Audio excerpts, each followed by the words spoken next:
Happy Tuesday, guys. Welcome in here to PuckTime, powered by WagerTalk. I am Andrew. I have Carmine and Bryan with me here today to break down some great games. Obviously, the NHL returned yesterday, but we had just two games on tap. Plenty more here today. But before we jump into them, Carm, how was your day yesterday?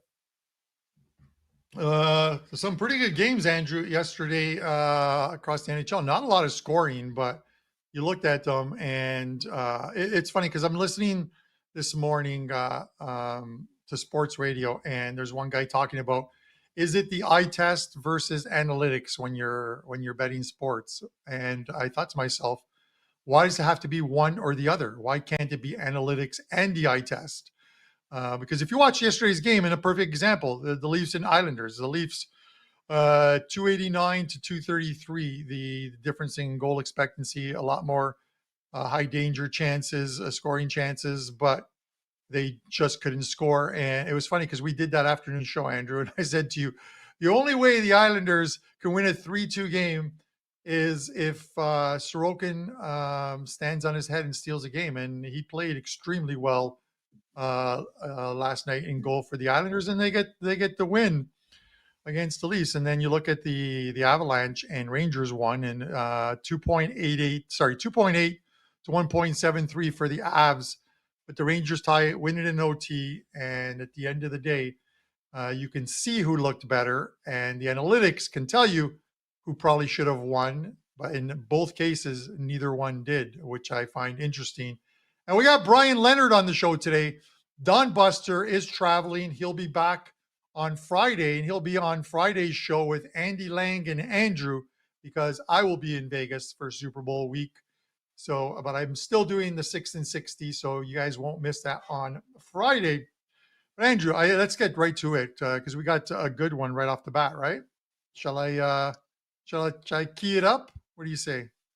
You go right ahead, Carm. You start things off for us, man. We got three great games. Looking forward to it.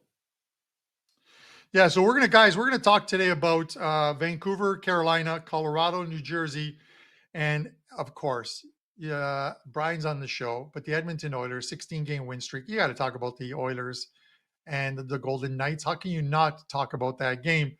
And Andrew, I look at this Vancouver, Carolina one, and two very good teams, but I dove in both last night and this morning because we talked about line mates, that one site where you can, because I was doing it the old school way, but the line mates one, it grew on me. Start using line mates to find ones. And, one that really stood out for me and that I'm going to play in this game, because these are two very good teams. Listen, I'm a big Carolina fan right now. Vancouver's playing extremely well right now, but there's a disparity in numbers between these two teams. Despite where they are right now, it's how the season has gone. And if you look at Vancouver's goals above expectancy, goal differential above expectancy, it is at it's as high as I've seen a team at this point in the season in quite a few years. And it just tells you that they're playing very good hockey. And I don't want to call it fortunate, because they're playing very good hockey under Rick Tocchet. But they are winning the analytics battle. At some point, those arcs got to cross, and a little bit of regression kicks in. But I'm looking at a player prop here. Sebastian Aho, over 2.5 shots, minus 135. He's 24 of 34 at home, I believe, if I got that number right. It's 24 or 34, it says. But at a price of minus 135, or it's 14 to 24, I should say. At the price of minus 135, this prop has been profitable if you're just blindly betting Sebastian Aho at home. Obviously, that's why we talk about the VIG, and keep an eye on the VIG, because the higher the VIG, the less profitable when you space it over the course of a complete season on that prop. So, but at 135, this is a profitable one. And Vancouver, I believe, are 16th as far as shots on goal allowed per game. So they're sort of middle of the pack as well, too. This is one prop I really like. So I want to go to the prop market in this game and talk about this one. I'm also leaning under, just because both teams defensively allow less than 3 goals per game. I think it's 255 for Vancouver, and I think it's 296 for the Carolina Hurricanes. So both are very good defensively, but I'm going to look at a player prop on this one and send it over to Brian. Because of the All-Star game just happened, it makes no sense for me to use my past 10 games, because when you have 10 days off, it makes a big difference, or whatever each team has been able to play here. So I can't rely on how they've done lately. So I basically have to take a look at what they've done on the entire season and look at what changes may have been made over the All-Star break. You mentioned Vancouver's been one of those teams that has outperformed their numbers all season long, very much like Winnipeg. Teams that really came out of nowhere, nobody thought were going to be great. And because of their goaltending and their defense, they've been very good. Vancouver's been a good offense all year. And now Lindholm has been brought in. He makes his Canucks debut tonight. We'll see how that works out for him. Carolina on an 11-2-1 run, playing very well. But like I said, having all those days off, you can't expect that to happen. Kucherov, I guess, is likely going to get the start in goal for the Hurricanes tonight. Can't play Carolina at this price, somewhat like Vancouver, but not enough to make it a selection. But lean Vancouver here. They just played so well all season long. You do expect some regression, but we've expected regression pretty much the entire year from them. So I just have to assume that they're going to play the same way they did earlier. And they did beat Carolina at home earlier, 4-3 in their first meeting. So somewhat like Vancouver here, but not enough price-wise to get into this one. I agree with what you said there, Brian, about as a whole, it's hard to really say, the last game this team played when the last game was 9 days ago, right? And I get that completely. I think that it's nice to look towards how a team went into the break, though.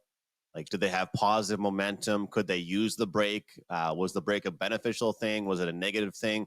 Both these clubs entered the break on a pretty good note. They have to be feeling pretty good about how they went into the break. No, neither team was really slumping. It's funny because Carm mentioned expecting some offensive regression from this Canucks team. For me, I'm kind of looking at some defensive regression. I mean, when you look at goals saved above average for Demko and the tandem even over there in Vancouver, and some of the games they've played in where they've been able to kind of hold off teams and kill off a ton of power plays, this team takes quite a bit of penalties, this Vancouver team. And I know we had a small sample size yesterday, guys, of 2 games, and both stayed under. But I'm still a believer that post All-Star break, we see overs. And I think that with 2 teams like this, with a lot of upside offensively, bringing in Lindholm, and it really shows to me that Vancouver said, we're having a good season. We're not satisfied yet. We still didn't think we were there. Bringing home Lindholm, they trade a lot of pieces, some draft picks. So moving forward here with this Carolina Hurricanes team, I think that they are an under team. It's the style they want to play under Rod Brind'Amour. But you look at their last few games, against Arizona, against a slumping Jersey team. I think to me, this is a matchup against Vancouver that they trade goals all night long. I think you could see one team reach 5 goals in this game. So I'm going to lock in the over in this one, guys. I feel like it's going to be an exciting hockey game. And as much as Vancouver has been a good team in my books for the first half of the season, I actually expect more regression defensively than I do offensively out of them. So we'll see what can happen here in the second half. But 2 teams, with not that many L's over their last 10, even 15 games. This Vancouver team lost to Columbus and St. Louis, of all teams, in 2 of their last 10. And then obviously we saw 3 losses for Carolina, one of those being against St. Louis, Minnesota, and Los Angeles. But I'm hoping for a high-scoring one in this one, and we can go up and over the total. Brian, we're going to go to you for your thoughts on we have the Colorado Avalanche and New Jersey Devils. Now, obviously, the first question I have to ask you is, how do you feel about the fact that Colorado has played a game already? Ralph has given us numbers on this, and, sometimes the more fresh team actually ends up playing better. But at the same time, Colorado does have a game under their belt, and it was a very fast pace, but also intense defense type of game. How does that affect your handicap, and what do you think about this matchup tonight against the Devils? Glad you asked me that question because I was just about to ask you guys the same thing. Yes, normally when a team is playing a back-to-back and the other team's rested, there's an advantage for the rested team. But these teams have been off so long. Is that the case here? I would personally think Colorado playing last night got the bugs out a little bit, and it was not a high-scoring game. And you had mentioned that you expected more high-scoring games coming out of the break. That could be an advantage here for Colorado because they do have that game under the belt. Nathan McKinnon's been terrific as of late, scoring 13 goals his last 14 games. Justice Eninen, I believe, is likely to be in goal for Colorado here. I just don't trust New Jersey. And I saw in the back end of our the way we all communicate on the site, somebody put up a chart about obviously a tremendous player for New Jersey and what he's done when he's been on the ice and when he's been out. That's their best young player, and he believe he's out again tonight. So I would have to lean a little bit with Colorado here. New Jersey's been a team that is really underperformed all season long. Colorado's a team that I have a lot more confidence in, a more veteran team. You talked about you like how teams entered the break. You like to play off of that. And I talked about that yesterday on WagerTalk today in regards to the Islanders. When teams are playing really well coming into the break, you've got to figure they're fat and sassy, fat and happy, as Carmine would say. And the teams that struggled are the teams that I would expect to come out. And the Islanders were one of those teams yesterday. You could take a look at Philadelphia or Washington today, teams on losing streaks coming into these games. These are the teams that I would expect to have given more of an effort and paid more attention in practice going into the second half of the season here. Those are the teams I'm looking to back. It has nothing to do with this game, but it's just something overall.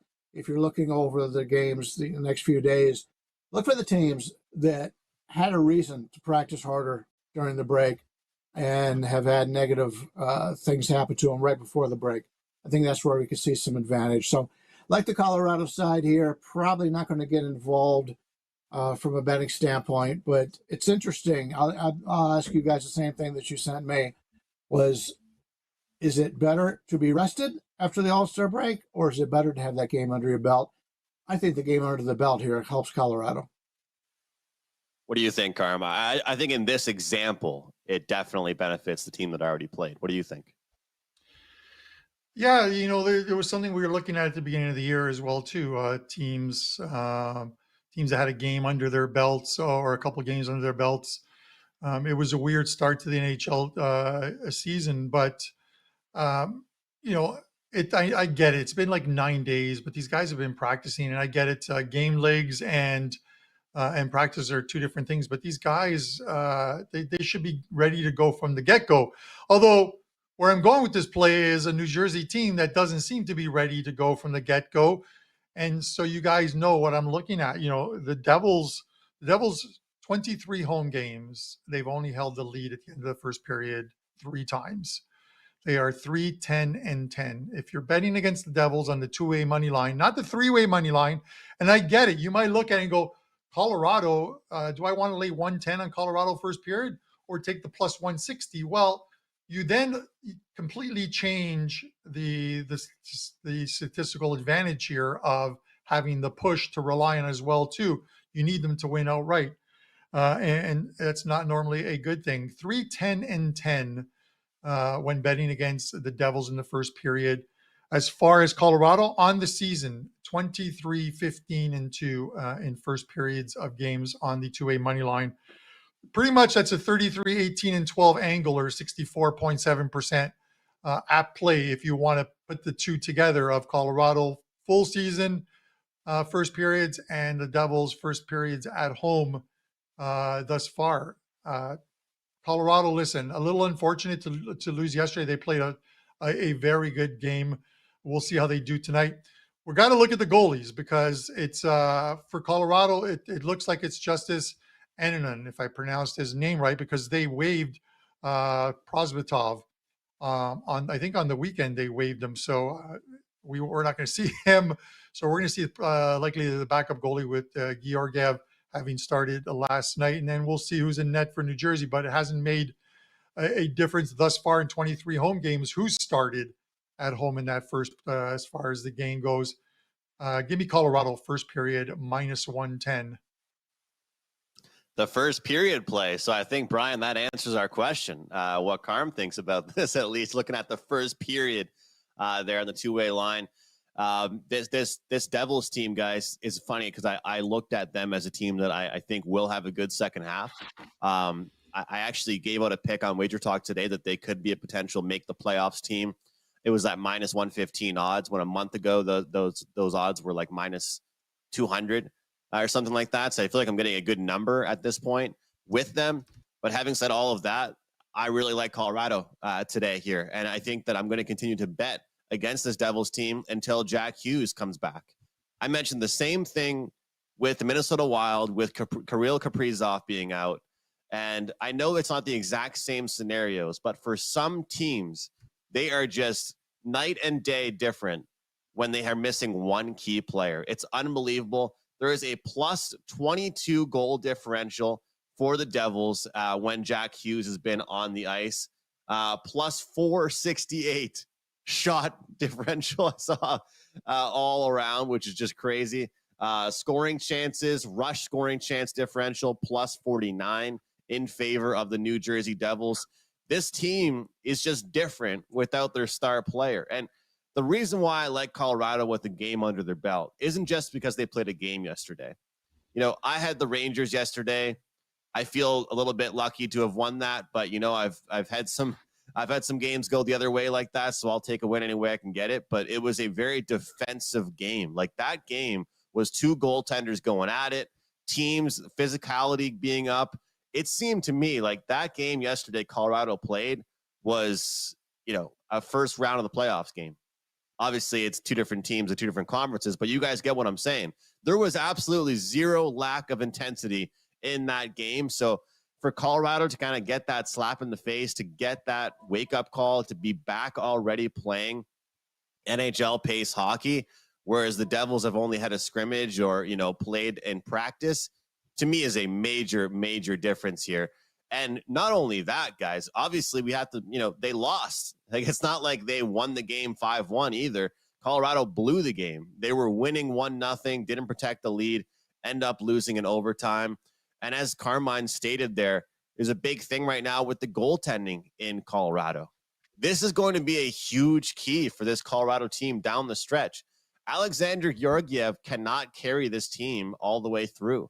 They need a good backup. Carm had an unbelievable point yesterday talking about how Quick is probably the best number 2 goalie in the NHL. And yesterday we saw it. Right now, Colorado does not have much of a number 2 goalie. Obviously, they waved goodbye to their second option there, guys. So we'll see if they can find a new one here, Carm. But I think that the point you made about Quick yesterday is something this Colorado team needs desperately. I wouldn't be surprised if they made a trade at the trade deadline for a goalie as well. Yeah, you know, and Andrew, it's funny because in messaging back, you and I, even with Koken, and you know, the one name that sort of jumps out on the page of you look at teams who could be sellers, and you start to look at the standings in the West, and you start to think about the Calgary Flames. If they continue to be as inconsistent as they have, and they're only like 4 or 5 points out of a playoff spot. But let's say this team goes on an extended run, like a losing run in February. They have a bad month and they find themselves 12, 13, 14 points out of a playoff. Do they become a seller? They already got rid of Elias Lindholm over to Vancouver. What happens with Markstrom if somebody wants to pick up that contract? Does Markstrom go on the trade block because they actually might get someone, some picks, a player of value, something for him for a team that's looking, who thinks they can make a playoff run, that needs a goalie. And whether you like Markstrom or not, I think different goalies flourish in with different teams. you'll see a goalie make a change, and all of a sudden you're like, where did this guy come from? He couldn't play for that last team, but he's much better for a brand new team. We just see it happen. It's kind of like the coaching change. And you look at the Edmonton Oilers that we're going to talk about shortly. Are you telling me that Stuart Skinner of the Edmonton Oilers has now just become a phenomenal goalie, or is the team with a brand new coach playing that much better in front of them, Andrew?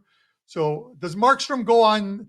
Long story short, Andrew and Brian, you can jump in here as well too, because I love hearing your feedback. Does Markstrom go on the chopping block if Calgary at the end of February is 10 points or more back of a wild card spot? You can go, Brian. I really don't have any opinion on it. I don't know those teams as well as some others, so I couldn't make a judgment on it. But I will tell you, I read an interesting article today when you're talking about the trade deadline. It mentioned Riley Smith coming back to Vegas.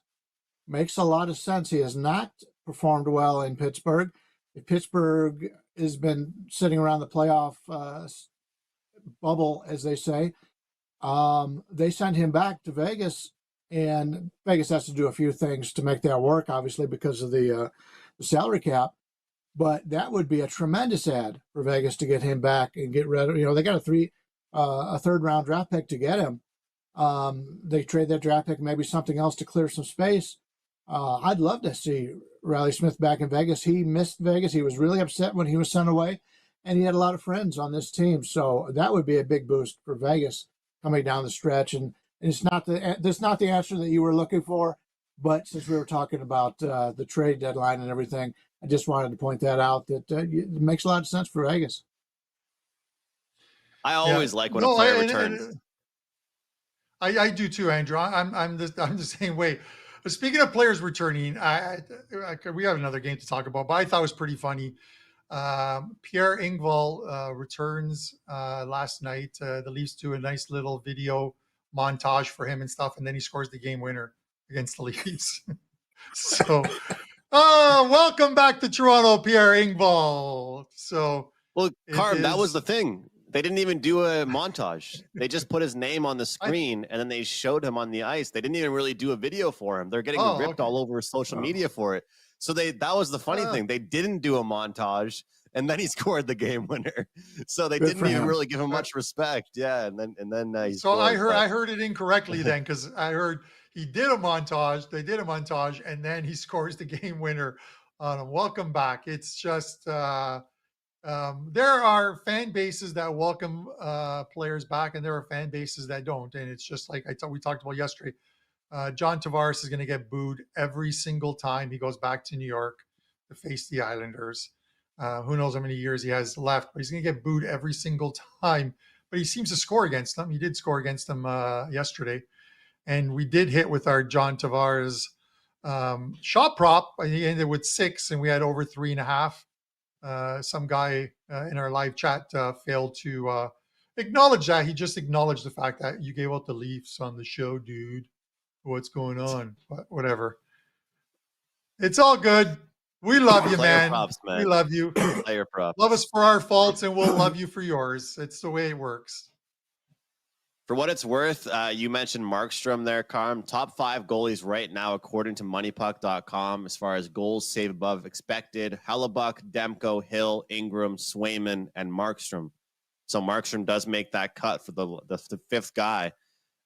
So it goes to show, guys, just because your goalie is at the top of the leaderboard in goals saved above expected does not mean your team is doing well. So the goalie can only do so much. If that graph does not prove that, I don't really know what does. But guys, before we jump into our next game, it is $2 Tuesday, but hey, no, it's Customer Appreciation Day here at WagerTalk.com. Every single best bet available is $5. So each handicapper got to choose one play to select as a $5 play, regular $25, $20 discount. We've got plays up for NBA, college hoops, NHL, across the board. You can get plays today only for $5. Also a great rest of February deal. $199 for every single sport, not just hockey, not just hoops, not just UFC every single play. Obviously, we have a pretty big game going on Sunday, and those plays will be included as well. All right, guys, this is the big game I think that we're all waiting to discuss. As much as the other two games were good, we have a winning streak on the line. The Edmonton Oilers are red hot right now, and they are going to roll the dice in Sin City against the Vegas Golden Knights, see if they can keep that streak alive.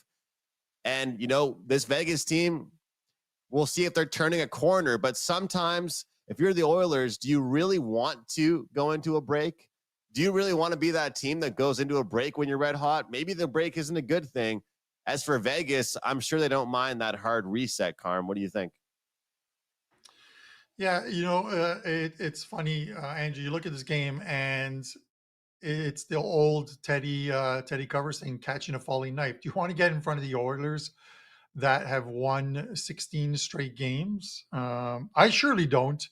But this line has steamed now. It's gone from like 125 to 145 for the Oilers, again plus 125. And I just don't know how these teams are going to respond after the break. Sometimes the best team does not win, and we kind of saw that last night with two teams that played well but just didn't get it done in their games. Of the two, I think Colorado probably deserved the win, but the Rangers got it. And it's the same thing as, both these teams have been off. Their star players were in Toronto. I get it. They travel back. They're fine. I'm not worried about fatigue of traveling back with any of these guys. The core for both teams stayed home, practice. If you're following them on social media, you're seeing they're having their morning practices. But I don't want to get in front of a team until they lose. Am I going to play it on my card tonight? I'm not going to, because I think the price is getting too high and it could get a little higher on them. If nothing else, the Vegas Golden Knights have proven they did it in last year's playoffs, especially against Edmonton. And they did it at the beginning of this season, is if they play their defensive game, they are tough to break down. And the Oilers aren't winning games by scoring a ton of goals. They're playing defense as well, too, which is why the total's at 6 instead of 6.5 in this game. And if it's Adin Hill, he's had a good return to the lineup for the Oilers. I'm just bringing up Adin Hill now. It shows, it's confirmed it's Stuart Skinner, but Adin Hill is expected. But you look at him, he's come back. He's played 2 games. They've won both games. He's allowed 2 goals. He's 2 goals in each game, and he's made 76 of 80 saves. That's a pretty good save percentage in those games, and he's their number 1 goalie. With him in the lineup, again, we talk about goalies who can steal games, and I talked about Sorokin having to probably steal one for the Islanders. Adin Hill can easily steal this game for the Vegas Golden Knights and beat Edmonton tonight, but I'm not willing to put my money on it. So I'm leaning the Edmonton Oilers, but I'm telling you right now, I'm not betting it. But if I had to lean, I would lean the Oilers, and I'd look at the under. I get it, it's 6, and there's a lot of ways to get to 6. But for 2 teams that can play extremely well defensively, I would lean the under here. But I'm not going to be playing it. It's the Oilers or nothing as far as I'm concerned. And the man who's in Vegas right now should tell us which way to go. Brian? I'm looking at it a little bit differently. Edmonton with the win gets to 17, and I believe they play Anaheim next, so they'll be a major favorite to continue on with that. But I'll go back to what I talked about earlier with teams going into the break, and you've got teams that have been losing. They're putting in the effort during the break. They're going to come out and fight hard. Edmonton's riding a just tremendous winning streak, 16 games, and they're 5 games in. Vegas has 5 games in hand over them. So Edmonton, even though they're behind Vegas in the standings, they know they've got 5 extra games to play. Edmonton's got to be coming into this game feeling fantastic about themselves, and their best players went to the All-Star game, and Connor McDavid put on a show. McDavid, his last 32 games, has scored 57 goals. I mean, this is a team right now in Edmonton that got everybody's attention, and they showed out at the All-Star game. And here they are coming to play the lowly defending champions at home. Vegas on the season is 18-7 straight up on the ice here in Vegas. And we're getting the situation where they've got Carlson is back. Wild Bill will be back for tonight's game. And you mentioned Aiden Hill.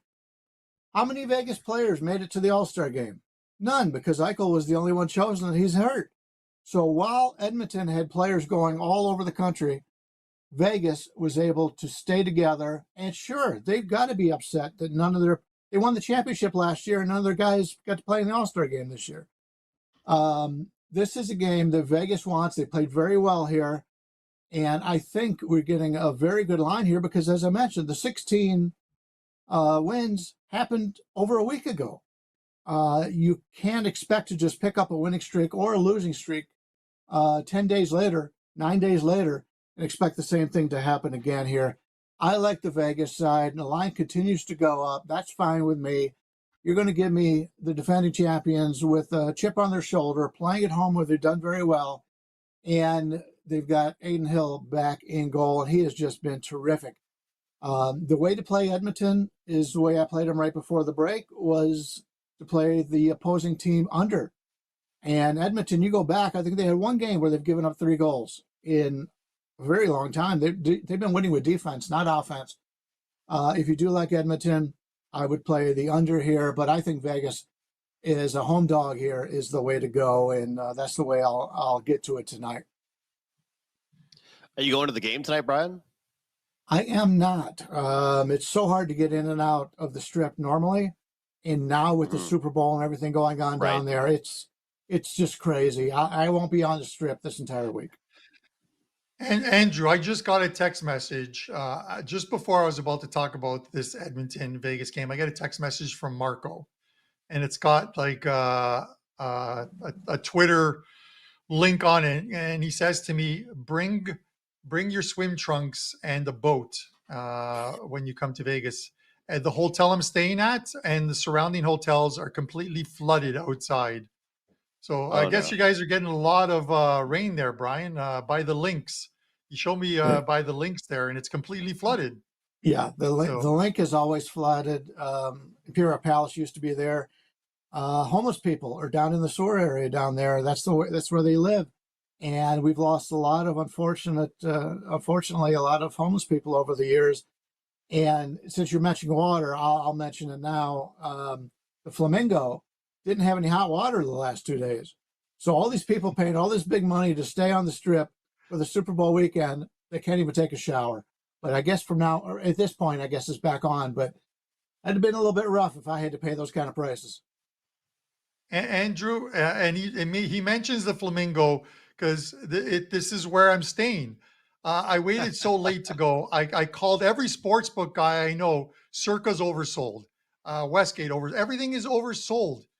Even places like the Wynn. They're also. So I get in touch with Marco, and Marco goes online, and Marco's got his high-end VIP card or whatever, and Marco's like, "This is the best I can do for you. It's like $1,000 for 4 days or 5 days." Thursday to Tuesday at the Flamingo, somewhere where it cost me like a couple $100 for a week if I wanted to go there. Although if I take my wife, we normally stay at Aria, but I couldn't even get Aria either. But $1,000, they are milking people like me to come to Vegas for the Super Bowl. But listen, I get to hang out with Taylor Swift on Friday night at a club, so I'm super excited about that. I need photo evidence, Carm, or it didn't happen. That's for sure on that one. I need some pictures if that is true. And I have no bad things to say about the Flamingo. That's the first place I ever stayed the first time I was in Vegas. So I will take that. Look, Brian, everything that you said about kind of the previous start, you talked about I'm not trying to play Teddy covers here. I know you don't mind this stuff, but everything that you said about Edmonton's streak, I completely agree with, right? Like my intro, I said, the streak was so long ago, but I think that also means the defensive play of them was that long ago, right? And the goaltending from Vegas and from Stuart Skinner over in Edmonton was that long ago.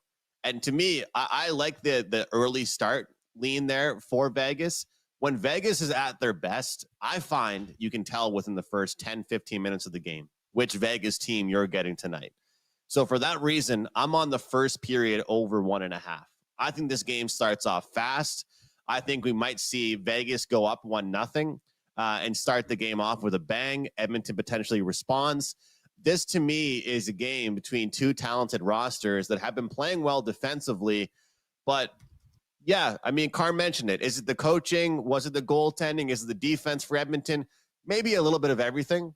But I do think that overall, your mojo does get disrupted. And we all know what this Edmonton team really is, guys. Let's not forget what they are. They're a team that was winning 6-4 hockey games like it was nobody's business. I would not be surprised in the slightest to see this team have a little bit of a breakdown, we'll say, in the first period defensively before they get that wake-up call. We talked about Colorado having that wake-up call already. Now they get to play against the Devils. Well, both these teams fresh off the All-Star break here. A highly motivated Las Vegas team will be bringing it tonight. Give me the first period over 1.5 goals here. I always find when Vegas is bringing it, they're bringing it early. And I believe they will have a good first period, and Edmonton will also get on the board. So Hill and Skinner have been good, but I'm going to go against them here in the first period at least to get me to at least 2 goals. I can't wait for this game, guys. Look forward to chatting with you guys about it. Look forward to following along. It's going to be a late one tonight, at least in the far East Coast where I am. Once again, guys, it is $5 Customer Appreciation Day. Every single best bet available, one from each handicapper, I should say, is listed for only $5. Brian, we'll start with you. What are you selling for your $5 play, and what else do you have going on for clients, and what do you have for best bet material for us? Yeah, I've got one play up for $5. It is an NHL play. It's my best play on the board. We haven't discussed this game. And then I have, by the time I'm finished, I'll probably have probably 3 to 4 plays overall. So you can get the entire day at a normal price, or you can get the best bet for $5. My best bet for this show is the game we just talked about, and I'm kind of in agreement with you. You like the over in the first period here. I don't have a play on the total in the first period, but I do have a play on the side. When you take a look at the teams that score first in the NHL in the first period, the top 3 teams, Edmonton, 33 times. There's another team of 30. I'm assuming it's Vancouver. And Vegas is 27. So all 3 of these teams, both these teams in this game have started off very well, getting that first goal out there. So you might be able to get over that 1.5, which is a little bit cheap here when you take a look at the offensive players from either one of these teams. But I'm going to take Vegas here. I think it's going to take Edmonton a little bit while to get going in this game. We've seen this before when these two teams match up. Edmonton either comes out and is just tremendous from the beginning and takes a big lead, or it's the situation where they're struggling. And I believe they will struggle against this Vegas team. The only defensive player out right now is Theodore. He still remains out. They do expect him to be back before the end of the season. If he isn't, they'll be able to use that the $5 million salary cap on Smith. But we'll see how it goes. But I like the Vegas situation here. Adin Hill's been very good. As I mentioned, the team has many reason to have a chip on the shoulder for this one. They have to come out and play well because this is a team that, as of right now, I believe Edmonton is the betting favorite to win it all, right in front of Colorado. So Edmonton right now is taking all the money. Vegas knows it. Vegas knows, when in the playoffs last year, I thought for sure Edmonton was going to beat Vegas. And after the first game, it looked like it was going to be an easy time. But Vegas came back and played them very well. This is a veteran team with a veteran coach. I like the Vegas side, and the first period is the way to go here. You're getting plus 110 in the first period for a team that, as I mentioned, was 18-7 on this ice this season. Let's go with Vegas in the first period, plus 110. First period play, Vegas Golden Knights at home. looking to snap that streak. Bryan said, hey, we don't take the full game. We'll rock with the first period here. Look for Vegas to get off to a great start there. Bryan Leonard, WagerTalk.com. Carm, what do you have going today, brother? Yeah, it's funny because I'm going to go to first period play as well too. But first of all, I have one play, a spot play total as part of the Wager Talk customer appreciation that you can get for $5. I'm going to have my NFL package for the weekend up a little later today, and I'm going to be adding player props to it throughout the week. And while I'm in Vegas, if I get any info on some very good props while I'm there, I'm just going to add them to the package and let you guys know where they came from. I also have a 5% play up in the NHL tonight, so you can get a one-day all access, or you can, and you'll get any of the plays I release. I'm going to be adding a couple more NHL plays, client plays as well too. My first period play, Andrew, I'm going back to the New Jersey one. I have to do it. The Devils 3-10-10 in the first period at home. The Avs coming off a loss last night in OT. Not much travel from Madison Square Garden to Prudential, so I'm not really worried about that, or the second of a back-to-back after they've had 8 days off. I'll take the Avs first period -110 on the two-way money line, and that's my free play on today's show. I want to mention, guys, if you're in Vegas, I'm going to be spending some time down at Circa. If you're in and around that area, drop in, send me a message on Twitter or tweet out to me, meet up. If you see me there, let me buy you a couple drinks and we can just chat hockey. We don't need to talk about football. We can talk hockey because there's plenty of hockey. Just want to mention it, Andrew, and I'll throw it back to you. Yeah, I'm sure there's going to be enough football talk to go around. I'm like yourself. I wouldn't mind finding a few people interested in talking some hockey while I was there, if I was there with you, Carm. But Circa is a great place to watch games. That is for sure. For me, off a winner yesterday with the New York Rangers. Not easy, but we got there. Another 4% play, best bet up for today. That is a part of the $5 customer appreciation play. I have a different free play that I'm about to mention. That's at my profile page at wt.buzz/am that you can check out as well. Also recording a video for that you can find at WagerTalk TV as well. But don't miss it. Just $5 for my favorite play today. My best bet I'm going to use. Look, Carm went with the first period. I'm going to just rock with the full game. Initially, I liked the over in Colorado, New Jersey, but I decided, you know what? I like the over because I think Colorado is going to bring the goals. So why not just take Colorado on the money line at -112? I like the fact that they have a game under their belt. I also like the motivated factor after dropping yesterday's game. As Carm stated, there's not much travel here for this Colorado team. You know, obviously playing the Rangers, then playing the Devils here. So not much of a factor. This Devils team still without Jack Hughes. He's back practicing, but not in game shape quite yet. I believe the Colorado Avalanche do get the job done tonight and get things done at a great price here against the New Jersey Devils. That will do it for Puck Time today. 3 great games, best bets, all kinds of action on the board tonight in the NHL. On behalf of Bryan and Carmine, I'm Andrew. Thanks for watching, guys. We'll see you tomorrow.